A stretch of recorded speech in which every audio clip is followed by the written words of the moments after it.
Oh my god, can you stop this thing? This is not going in the video. Hi guys, and welcome to Trew Review. Today we're going to be reviewing The Revenant, starring Leonardo Dicaprio, Tom Hardy, Will Poulter, and no one else that we give a damn about. Etc. So The Revenant, it is about this father living with the Indian people, and he's helping the other American group harvest for pelts and find other resources and get them back to their base camp. Yeah. In the midst of all of this, there is some crazy altercation, which we're not going to get into, and then it follows his journey to salvation. I would call it salvation. And his journey of revenge. Yeah. So the father is played by Leonardo Dicaprio. His character's called Glass.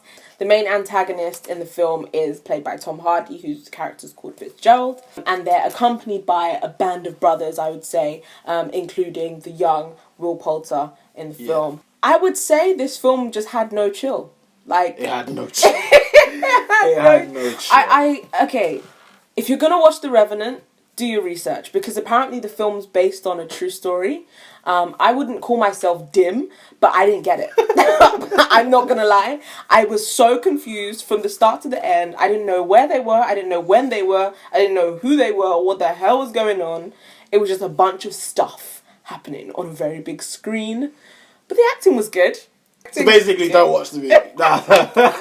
This movie was very, it left me in two minds. Right? Yeah, I was completely torn. I'm a big fan of good acting. Mm-hmm. I really, really like good acting, and that alone would kind of hold me throughout the movie, even if the movie is pretty dead. And that was kind of what happened with The Revenant, which sucks, but it's so true. The cast was amazing. The acting was pretty damn near perfect, but it was not executed correctly. It wasn't easy to follow. Yeah, it wasn't easy to follow. It was quite confusing. Yeah. Especially, like Precious said, you haven't done your research before in terms of the history back in those times. Yeah. And what was going on around I thought it was, at the start, I thought it was set in the future for a second. I was like, okay, this must be some post-apocalyptic kind of, thing.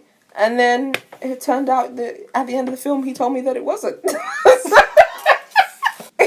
And you know what? I hate not knowing what's going on in the film, because it stops me from enjoying the film, because I'm constantly thinking, what the hell is going... What is the baseline of all of this? I don't understand. And I'm one of those people, I can't get past it. The movie was very confusing, and it was incredibly long.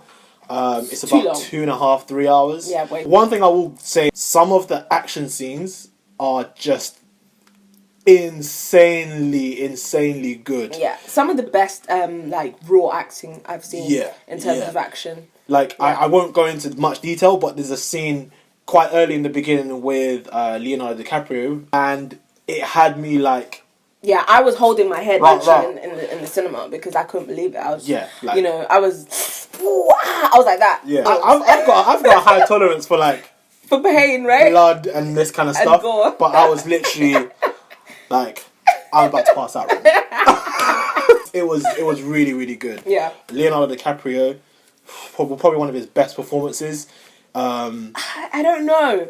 I feel like it was a good performance by Leonardo DiCaprio, but I feel like because there's been so much press recently about him, never winning an Oscar and never winning a Golden Globe or whatever, or not having a Golden Globe for such a long time, I feel like everyone's just kind of been like, oh, okay, well, this has to be the movie where he gets it, which is why he's won the Golden Globe. Right. But if he gets an Oscar for this film, I will actually be angry, because I feel like his performance in previous films, like The Wolf of Wall Street or The Great Gatsby, have been much better. Tom Hardy, I didn't think was that great.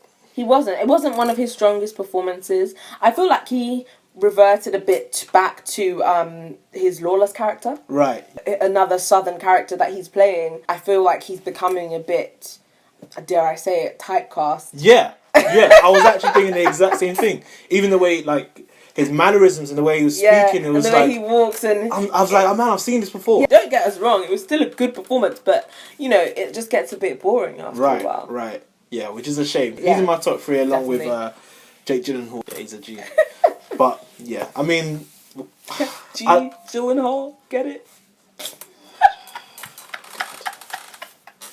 If you like Leonardo DiCaprio, if you're into your history, definitely go and watch the movie. It's been out for about a week. You can catch it on the weekend if you get the time. I am gonna give it a 7. Yeah. I'm even tempted to go 6.5. I'm gonna be deadly. I know, it's harsh. It's harsh. That is harsh. Leonardo, if you're watching, I like you, I promised. That's really harsh. I'm gonna give it a 7 out of 10 as well. I think it had unnecessary hype. It was still a good film. It just wasn't great. This has been Trew with you. We're just heads in your screen. What he means is like, share, and subscribe, guys. Until next time. Peace. Bye.